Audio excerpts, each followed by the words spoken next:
याद रखिए, सबसे बड़ा अपराध अन्याय सहना और गलत के साथ समझौता करना है। नेताजी सुभाष चंद्र बोस के इस सुविचार के साथ मैं पीके, कम समय ज़्यादा बात, आओ चलें क्लास में साथ।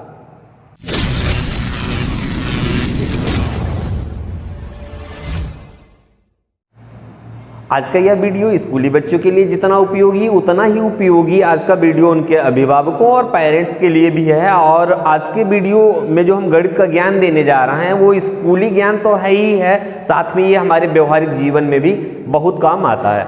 तो आज हम चर्चा करेंगे इकाइयों की। इकाइयों में हम मीटर और उसके अन्य रूपों को जानेंगे, इसके अलावा लीटर और उसके अन्य रूप, इसके अलावा ग्राम और उसके भी रूपों को जानेंगे। साथ साथ ही आज के वीडियो में हम चर्चा करेंगे किलोमीटर से बड़ी इकाइयों की और मिलीमीटर से छोटी इकाइयों की, और साथ ही साथ हम चर्चा करेंगे इंच, गज, फुट, फर्लांग और मील के बारे में। और साथ ही साथ हम आज इस वीडियो में ये भी जानने का प्रयास करेंगे कि कैसे एक इकाई को दूसरी इकाई में बदलते हैं, वो भी 60 ट्रिक्स के माध्यम से। तो आज के वीडियो में बने रहिए अंत तक और देखिए आज का पूरा। सबसे पहले हम बात करेंगे इकाई ग्राम की। ग्राम की इकाइयां में हम देखें तो ग्राम से कुछ ऊपर की इकाइयां होती हैं, कुछ नीचे की इकाइयां होती। ग्राम से ऊपर की जो इकाई होती है वो होती है डेकाग्राम, हेक्टोग्राम और किलोग्राम। ग्राम से नीचे की इकाइयों में डेसीग्राम, सेंटीग्राम और मिलीग्राम इकाई होती है। इस पैमाने का तौर पर देखें तो इसमें सबसे बड़ी इकाई हमारी किलोग्राम होगी और सबसे छोटी इकाई हमारी मिलीग्राम होगी।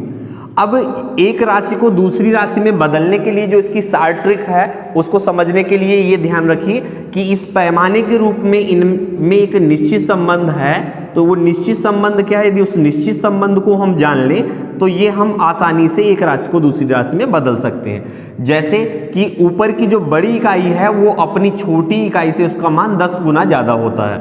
मतलब कि छोटी इकाइयां जो है जब 10 छोटी इकाइयां मिलेंगी तब वो एक बड़ी इकाई के बराबर बन पाती हैं। तो यही संबंध सभी में है। सभी इकाइयां जो हैं अपने से बड़ी इकाई अपनी छोटी इकाई से उसका मान 10 गुना ज़्यादा होता है। तो इसी आधार पर हम देखें कि इसकी 60 ट्रिक्स क्या है। जैसे कि अभी हमें किलोग्राम में डेकाग्राम पता करने हैं तो कहा जाए कि 1 किलोग्राम में कितने डेकाग्राम होंगे। तो 1 किलोग्राम में डेकाग्राम के हिसाब से देखें तो हम एक बार 10 गुना नीचे आया, दोबारा 10 गुना नीचे आए तो 10 और 10 दसावन 100, मतलब जो है 1 किलोग्राम जो है वो आपके 100 डेकाग्राम के बराबर होंगे। इसी रूप में जो है जितनी जो भी हमको मान निकालने हैं उन मानों को निकालने के हिसाब से हम देखते जाते हैं कि जो बड़ी इकाई से जब छोटी इकाई का मान पूछा जाता है तो वो उतने गुना करने पर उस एक बड़ी इकाई के बराबर मान बन पाता है। जैसे कि अभी हम कहें कि 1 किलोग्राम में ग्राम कितने होते हैं तो 1 किलोग्राम में यदि ग्राम की संख्या को हम निकालें तो 1 किलोग्राम से हम देखें कितनी बार हम उतर के आए हैं, एक बार, फिर दूसरी बार और तीसरी बार। तो 10 गुणे 10 गुणे 10 मतलब 3 बार जब गुणा करेंगे तो ये हो जाएगा 1000 ग्राम।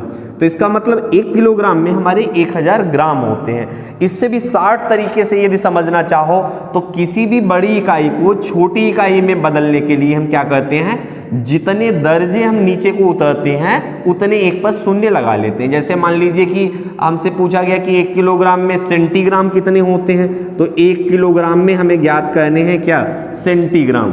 तो क्या आप बताओगे कि कितने सेंटीग्राम होंगे। तो देखें यहाँ पर तो हमने बताया कि कितने दर्जे उतर रहे हैं किलोग्राम से सेंटीग्राम तक आने में। तो किलोग्राम को छोड़ के हम गिनेंगे क्योंकि यहाँ से हमें आगे बढ़ना है। तो आगे बढ़ने पर पहले पद पर आए तो पहला पद एक ये मिला, फिर दूसरा, तीसरा, चौथा और ये 5वां। तो हम देखेंगे यदि एक पर हम 5 शून्य लगा लें तो इसका ये मान निकल के आ जाएगा। तो इस प्रकार से हम देखें 1 किलोग्राम में सेंटीग्राम कितने हुए तो 1 किलोग्राम में सेंटीग्राम को यदि देखें तो इकाई, दहाई, सैकड़ा, हजार, 10,000, लाख, मतलब 1 लाख सेंटीग्राम हमारे हो गए।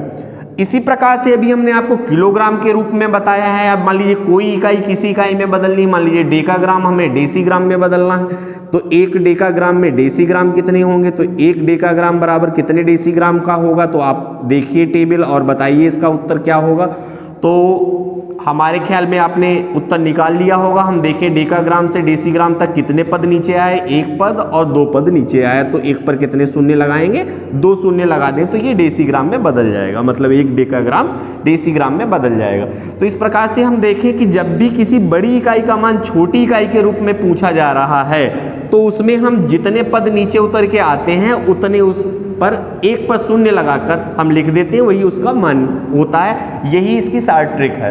अब दूसरी चीज ये देखें हम कि यदि किसी छोटी इकाई को बड़ी इकाई के रूप में पूछा जाए मान, तो तब हम इसका मतलब मान कैसे निकाल लेंगे। तो इसका भी इसी प्रकार से एक शॉर्ट फार्मूला है।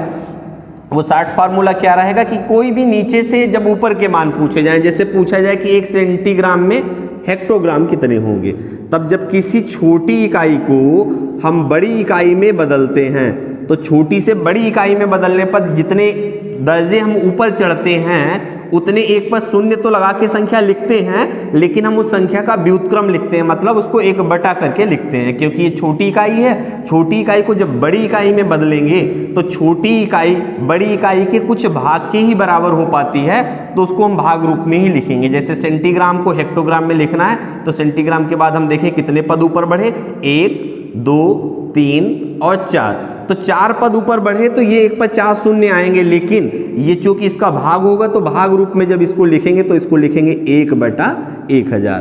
तो ये हमारा जो है छोटी इकाई जो है बड़ी इकाई में बदलेगी। मतलब जब भी किसी छोटी इकाई को बड़ी इकाई में बदलना है तो जितने पद हम ऊपर चढ़ रहे हैं उतने एक पर शून्य लगाएंगे, लेकिन उसको लिखेंगे 1/कर के रूप में। इसी प्रकार से यदि और कोई राशि हमें किसी दूसरी राशि में बदलनी हो, जैसे कहा जाए कि 1 मिलीग्राम को 1 किलोग्राम में बदलिए, तो फिर मिलीग्राम एक हमारी छोटी इकाई है और इस मिलीग्राम को जब बड़ी इकाई में बदलेंगे तो बड़ी इकाई में बदलने के लिए हमने क्या बताया, उसको व्युत्क्रम के रूप में मतलब 1/, के रूप में लिखना है। और 1/, में एक पर कितने शून्य लगाएंगे, तो उसके लिए जितने पद ऊपर हम चढ़ेंगे उतने शून्य लगा लेंगे। 1 2 3 4 5 6 पद ऊपर आए हैं तो इस पे कितने शून्य लगाए जाएंगे, 6 शून्य। तो ये 1 मिलीग्राम अब जो है किसमें बदल गया है, हमारा किलोग्राम में बदल गया है। तो इस प्रकार से बड़ी इकाई को छोटी इकाई में बदल सकते हैं और छोटी इकाई को बड़ी इकाई में बदल सकते हैं। ये तो बात रही इकाइयों को एक इकाई के रूप में बदलने की। अब जब एक इकाई का मान पता हमें चल जाता है तो फिर जितनी इकाई का मान निकालना होता है हम निकाल लेते हैं। एक उदाहरण के माध्यम से जो है हम इस बात को समझेंगे। तो उदाहरण के रूप में जैसे बताया गया कि 15 डेकाग्राम दिए गए हैं आपको, और इस डेकाग्राम 15 डेकाग्राम जो है वो कितने सेंटीग्राम के बराबर होंगे, पूछा जाए कितने सेंटीग्राम के बराबर होंगे। तो पहले तो हम देखें कि 1 डेकाग्राम कितने सेंटीग्राम के बराबर होता है, जितना 1 का मान होगा 15 का निकालने के लिए उसमें हम 15 से गुणा करके 15 का निकाल लेंगे। तो हम देखें 1 डेकाग्राम जो है वो 1 डेकाग्राम हमारे कितने सेंटीग्राम के बराबर होगा। तो डेकाग्राम कहाँ पर है, यहाँ पर है, सेंटीग्राम यहाँ है। हम देखें ये बड़ी इकाई है, बड़ी इकाई को छोटी इकाई में बदलने के लिए हम नीचे को आएंगे और जब नीचे आते हैं तो हम एक पर उतने शून्य लगाते हैं। कितने पद नीचे आए, 1 2 और 3। तो देखिए इस रूप में एक पर हमारे 3 शून्य आए, मतलब 1 डेकाग्राम जो है वो 1000 सेंटीग्राम के बराबर होगा। और 1 डेकाग्राम जब 1000 के बराबर है तो 15 डेकाग्राम किसके बराबर होगा, तो इसी 1000 का हम 15 गुना कर लेंगे और 15 गुना करने पर ये 15000 डेकाग्राम की वो सेंटीग्राम के रूप में इसका उत्तर आ जाएगा। तो जब हमने देखा यहाँ पर एक इकाई का हमको मान पता होगा तो हम इससे जितनी भी राशि का मान निकालना होता है उतनी राशि का मान निकाल लेंगे। और हमें बस यहाँ पर ये ध्यान रखना है, यहाँ पर इनके नाम और इनका क्रम ध्यान रखें। सबसे पहले किलो, फिर हेक्टो, फिर डेका, फिर इकाई के रूप में यहाँ पर ग्राम दिया गया है ग्राम, फिर डेसी, फिर सेंटी और फिर मिली। अब इसके बाद हम चर्चा करेंगे इसी पैमाने की सहायता से लीटर और मीटर पर भी। अब अगली का यदि हम ग्राम के बाद में बात करें लीटर की, तो लीटर के लिए जो है अब हमें क्या फिर से ये सारे पैमाने को याद करना पड़ेगा, तो मेरा कहना है कि नहीं, अब इसी पैमाने से हम लीटर की इकाइयों का मान निकाल लेंगे। जैसे यहाँ पर जो ग्राम दिया था, इस ग्राम के हिसाब से सभी राशियां जो है हमारी ग्राम में बदली थी। यदि हम इसी ग्राम की बजाय यहाँ पर रख लें लीटर, तो ये सारी इकाइयां जो है हमारी काहे में बदल जाएंगी, लीटर में बदल जाएंगी। और बाकी का फार्मूला जो है हमारा पूरा का पूरा वैसे ही रहेगा जैसा कि अभी हमने समझाया कि जैसे कहा जाए कि 1 किलो लीटर में अब यहाँ पर किलोग्राम नहीं पढ़ेंगे, क्योंकि इकाई लीटर है तो अब इसको पढ़ेंगे लीटर। तो 1 किलो लीटर में कहा जाए कितने सेंटीलीटर होते हैं, तो हमारा वही फार्मूला रहेगा लीटर के लिए भी। अब लिखेंगे 1 किलो लीटर, तो 1 किलो लीटर जो है को यदि हम सेंटीलीटर में अब बदलें, इस राशि में हमको बदलना हो सेंटीलीटर में, तो फिर वही बात है कि जब ऊपर से नीचे को हम आते हैं तो उतने एक बार शून्य लगा लीजिए। कितने लगने शून्य, पद गिन लीजिए 1 2 3 4 और 5।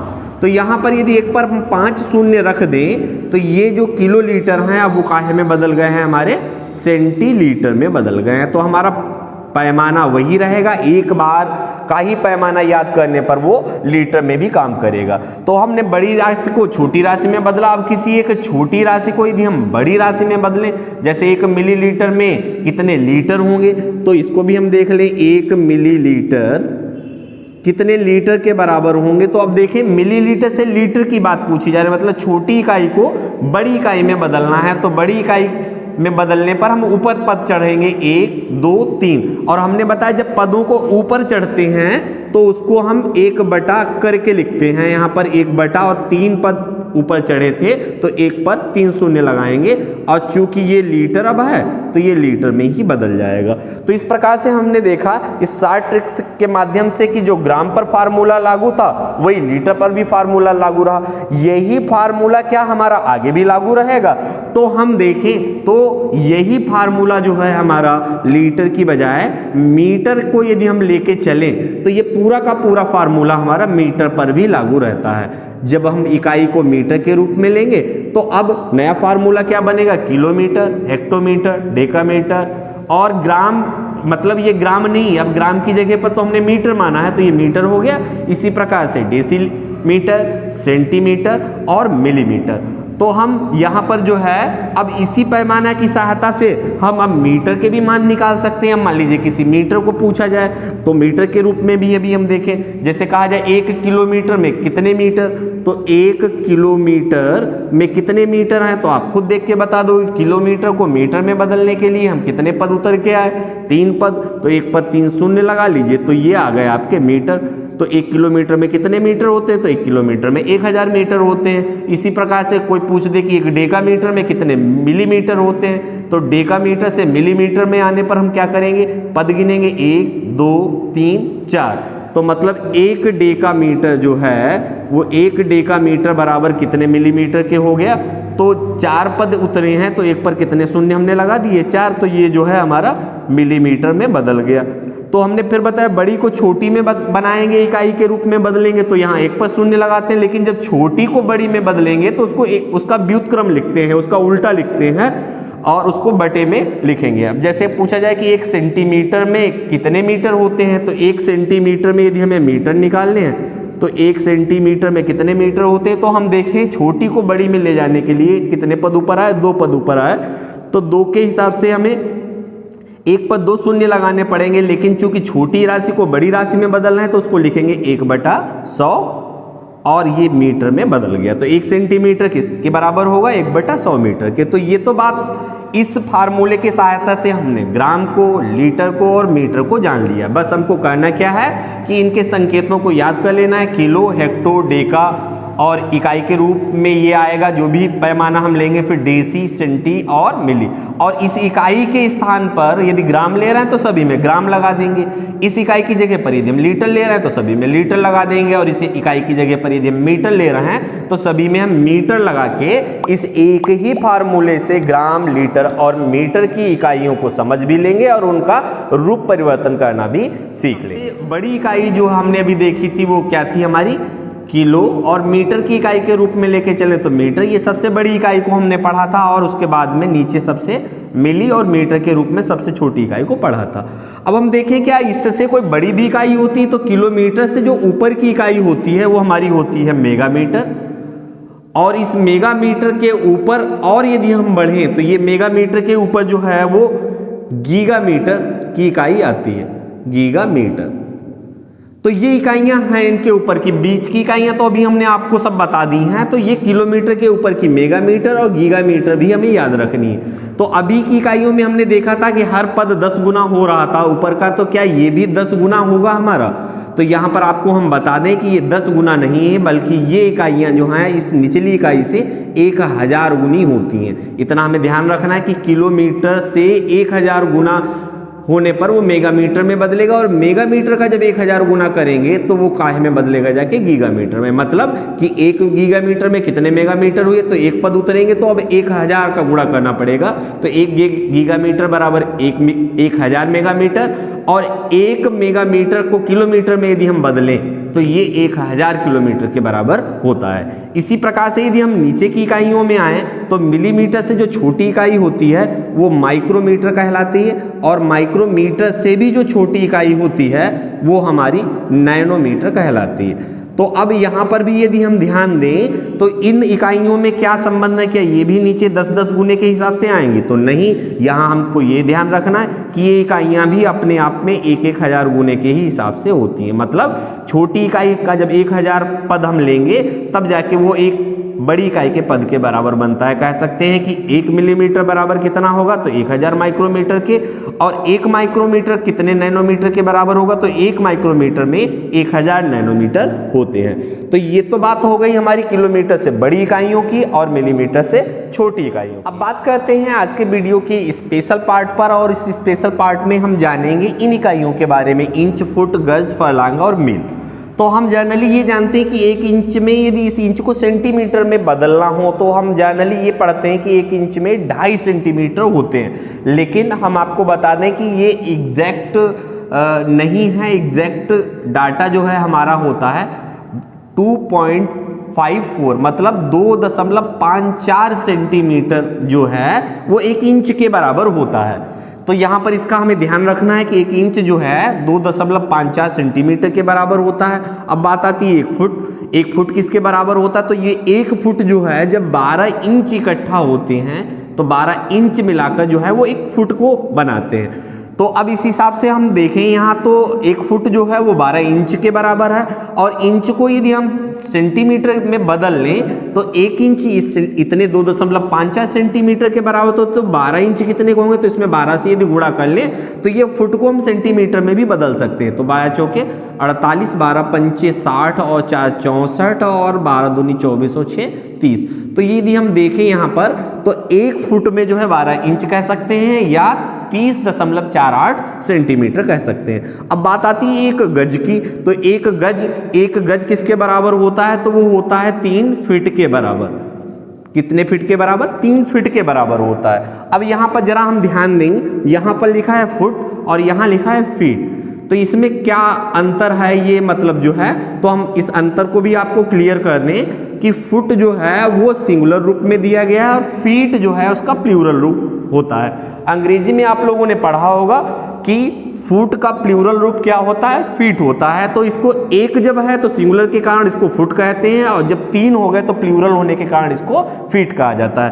तो यदि हम देखें तो 1 गज जो है वो 3 फीट के बराबर है। अब 3 फीट के बराबर तो ये पता चल गया। यदि इसको हम इंच में बदले तो चूंकि 1 फुट में 12 इंच होते हैं तो 3 फीट में कितने हो जाएंगे, तो 12 तियां 36 इंच।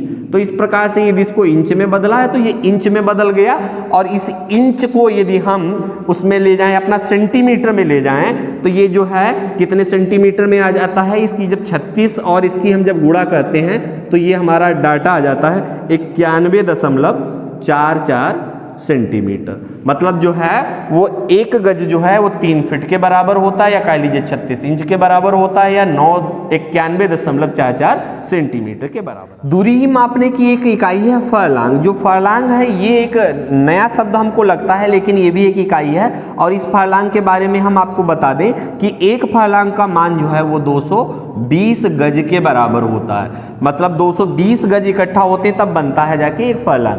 अब फिर वही बात है कि यदि यहाँ पर ये 220 गज हैं तो फरलांग को यदि हमें फिट में बदलना है तो अब 1 गज में 3 फीट होते हैं, तो 220 का यदि हम 3 गुना कर दें तो ये फिट में बदल जाएगा। तो 3 गुना करने पर ये कितने हो गए, 660। तो ये 660 फीट के बराबर हो जाएगा। अब फिर वही बात है कि यदि फीट को भी हमें बदलना हो इंच में, तो 1 फुट में 12 इंच होते हैं, तो इसमें 12 से यदि गुणा कर दें तो ये इंच में बदल जाएगा। फिर जो इंच आए उस इंच में यदि 2.54 से गुणा कर दें तो वो सेंटीमीटर में बदल जाता है। तो इस प्रकार से ये मतलब जो है इनके मान निकलते रहते हैं। हम आए अपनी अंतिम इकाई पर जो कि मील है, और मील को देखें तो ये मील कितने बराबर होती है, किस राशि के बराबर, तो फलांग के रूप में देखें तो ये 8 फलांग के बराबर होती है, 8 फलांग। अब फिर वही बात है कि यदि ये 8 फलांग के बराबर है, तो यदि फलांग के हिसाब से हम उसमें गज निकालना चाहें तो एक फलांग में 220 गज होते हैं, तो 8 में कितने हो गए, तो इसका 8 गुना कर दें तो ये आपके हो जाएंगे 1760 गज। अब 1760 गज आ गए। अब गज को यदि हम फिर फिट में बदलें तो एक गज में 3 फीट होते हैं, तो इनका यदि हम 3 गुना कर दें तो 17 3 51 1 52, तो ये आपका हो जाएगा, ये बदल जाएंगे हमारे गज के बाद किस में बदल गए हैं, फिट में बदल गए। तो ये 5280 जो है ये इसके हो जाएंगे फिट। अब फिर वही बात है, ये फिट आ गए हैं तो फिट को यदि इंच में बदलना हो तो 1 फुट में कितने इंच होते हैं, 12 इंच होते हैं। इसमें यदि हम 12 से गुणा कर दें तो 12 से गुणा करने पर ये फिट इंच में बदल जाएंगे। तो ये हमारा डाटा आ जाएगा 63,360 इंच। आज के इस पैमाने को जान लेने के बाद अब इससे संबंधित अभ्यास कार्य जो है हम अगले वीडियो में आप लोगों को कराएंगे। आज का वीडियो आपको कैसा लगा, कमेंट, लाइक और शेयर के माध्यम से ये हमें आप अपनी बात को बताते रहें। धन्यवाद। जय हिंद।